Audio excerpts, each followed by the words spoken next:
Hello everyone, good evening. पहला जय सिया राम। स्वागत है आपका अपने यूट्यूब चैनल पर एक नए ब्लॉग के साथ। उम्मीद करते हो आप सभी लोग स्वस्थ होंगे, मस्त होंगे, अच्छे होंगे और हम लोग भी ठीक ठाक।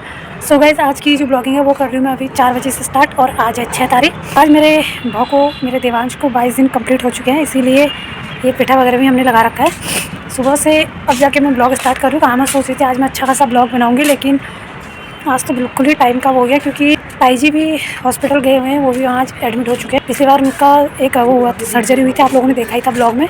और अभी उनका दूसरा ऑपरेशन होना है पथरी का, जो डॉक्टर ने टाइम दिया था 2 महीने का, वो पूरा हो चुका है। तो शायद इसीलिए उनको पेन वगैरह हो रहा था। कल वो आ गए थे यहाँ दक्षिणपुरी से यहाँ हमारे रूम पे, और आज उनको फिर दिखाने के लिए लेके गए क्योंकि पेन बहुत ज़्यादा हो रहा था। तो अभी जब भैया लोग को फ़ोन किया तो पता चला कि उनको एडमिट कर लिया है। तो शायद कल परसों जब भी होगा ऑपरेशन भी हो जाएगा।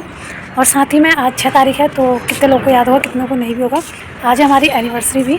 अभी तो सिर्फ मेरी शादी को 2 साल पूरे हुए और आज से तीसरा साल लग रहा है, लेकिन ऐसा लग रहा है पता नहीं कितने साल हो गए। कुछ मन ही नहीं है, कुछ ये नहीं, कोई होता ना, मतलब लोगों के अंदर एनिवर्सरी को लेके एक अलग ही एक्साइटमेंट, ऐसा कुछ है ही नहीं, ना उनको ना मुझे। तो अभी भी हमने डिसाइड किया था कि, मतलब डिसाइड क्या किया था, यही था कि ताई जी हॉस्पिटल में ही है तो क्या हम लोग एनिवर्सरी मनाएंगे, कुछ भी नहीं। बट यह है कि अगर शायद मेरा देवा इस साल अगर वो नहीं हुआ होता, अगर इन केस, तो शायद मैं नहीं बनाती। बट इस बार वो हमारी लाइफ में आ चुका है हमारे बीच। तो इस बार मैं चाहती हूँ कि बड़ा ना सही, एक छोटा सा हम केक कटिंग करेंगे। पतिदेव से ड्यूटी के वो ऐसे भी रात को लेट ही आएंगे, तो मेरा देवांश हमारे साथ है, तो इस बार तो सेलिब्रेशन बनता ही है, बड़ा ना सही, छोटा सा। आज भी हमने दिन में पूरी वगैरह बनाई थी क्योंकि उसको 22 दिन भी कंप्लीट थे और एनिवर्सरी भी थी। और हमारे पहाड़ी में कहते हैं ना कि बाँस उठानी होती है, तो वही था, बस 4 ही पूरी बनाई, ज़्यादा नहीं। इससे पहले वाले ब्लॉग में भी मैं आप लोग को बता नहीं पाई, जब से मेरे देवांश का नामकरण हुआ है तब से भानु यहीं भी है, दिल्ली में ही।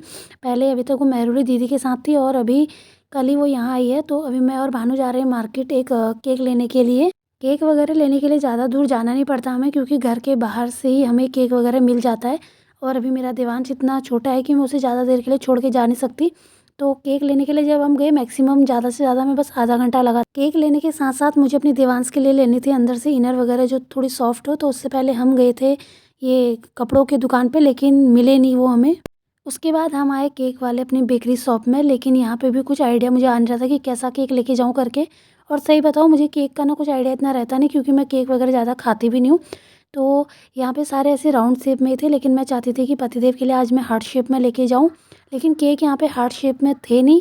तो मैंने फिर भैया से बोला कि आप प्लीज़ बनवा दो 10 मिनट के अंदर, जल्दी जल्दी। घर आते ही मैं घुस गई सीधे किचन में, क्योंकि मैंने बोला जितनी जल्दी खाना वगैरह बन जाएगा उसके बाद हम आराम से एक वॉल अपना हल्का सा डेकोरेट करेंगे। ज़्यादा तो नहीं, लेकिन ये है कि हाँ, अंदर से खुशी तो थी कि एनिवर्सरी है, लेकिन ज़्यादा ना सही, थोड़ा बहुत तो मैं करना चाहती थी पतिदेव के आने तक। के बाद देवांश की करनी थी मालिश, तो उसके लिए करने थे कोयले तैयार। ये है नामकरण का हवन कुंड, और ये इसमें मेरे पापा लेके आए थे 1 कट्टे पूरे कोयले, क्योंकि मैंने उनसे पहले ही बोल दिया था जब आप आओगे तो कोयले लेके आना, क्योंकि कोयलों की मालिश जो होती है बहुत अच्छी होती है। और यहाँ पे बैठी है भानु, इसको पता ही नहीं है, बस फ़ोन पे चिप रहती है, ये भी अपने ब्लॉग की एडिटिंग पे लगी पड़ी है। कोयले जलाने के लिए सबसे पहले मैं इस तरीके से इन लकड़ियों पे आग जला के करती हूँ तैयार। ये नामकरण के कुछ लकड़ियाँ बची पड़ी है, तो इन्हीं से मैं कोयले जलाती हूँ। ये जो हवन कुंड है ये इतना बड़ा है कि जितने कोयले पापा घर से लेके आए हैं वो पूरे जल भी जाए तब भी ये ना भरे, क्योंकि नामकरण के टाइम पे हमें कहीं भी छोटी सी अंगीठी मिली नहीं, तो लास्ट में भैया लोग यही लेके आए थे। ये काफ़ी बड़ा है और इसको तो आप जानते ही होंगे, हमारा पहाड़ी गवंडल, गवन्नल ही बोलते पता नहीं शायद। जो लोग नहीं जानते उनके लिए बता दूं, ये एक टीन का डब्बा, कोयले जलाते टाइम इसके ऊपर से अगर ये डब्बा रख दो तो कोयले अपने आप ही जल जाते हैं बहुत अच्छे तरीके से। टाइम 9:30 होने को था और उसके बाद मैंने भानु को दिया आटा, ये गूँधेगी आटा, और मैं जो थोड़े बचे कुचे काम है अपने वो निपटा दूंगी। यहाँ पे मैं बना रही हूँ आज मटर पनीर। खाना वगैरह बनाने के बाद हम दोनों बहनें लग गए थे बैलून वगैरह फुलाने में, लेकिन इनके शेप देख के हमें इतनी हंसी आ रही थी क्या बताऊँ।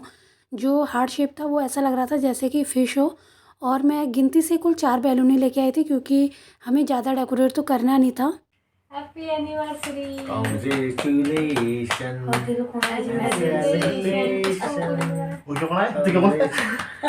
Happy anniversary. शादी मुबारक। शादी मुबारक। हम लेके आए थे एक छोटा सा केक, बस वही हमने कट करके अपना सेलिब्रेशन किया। और एक चीज़ मैं आपको और बताऊँ, ये पीछे जो हमने ये ग्लिटर पेपर लगा रखा है ये मेरी पहली एनिवर्सरी का है। ये मैंने फेंके नहीं थे ये, क्योंकि ये मैंने सोचा था कुछ यूज़ आएंगे, लेकिन ये अंदर रखे रह गए। और आज जब मैं सुबह सफाई कर रही थी किचन की, तब ये मुझे दिख गए। तो कहते हैं ना, सोने पे सुहागा, वही चीज़ हो गया था ये। उसके बाद इन सब ने खाया केक, लेकिन मैं देख रही थी बंदरों की तरह इनका मुँह, और मुझे बहुत ज़्यादा बुरा भी लग रहा था क्योंकि मैं खा नहीं सकती अभी अपने देवांश के पीलिया की वजह से। लेकिन कोई नहीं, अगर बच्चा मेरा ठीक रहेगा उसके बाद मैं कितना कुछ खा सकती हूँ। कुछ इस तरीके से किया हमने अपने देवांश के साथ अपनी एनिवर्सरी को सेलिब्रेट। होप करती हूँ आपको पसंद आया होगा। मिलते हैं एक नेक्स्ट वीडियो के साथ, तब तक के लिए बाय बाय।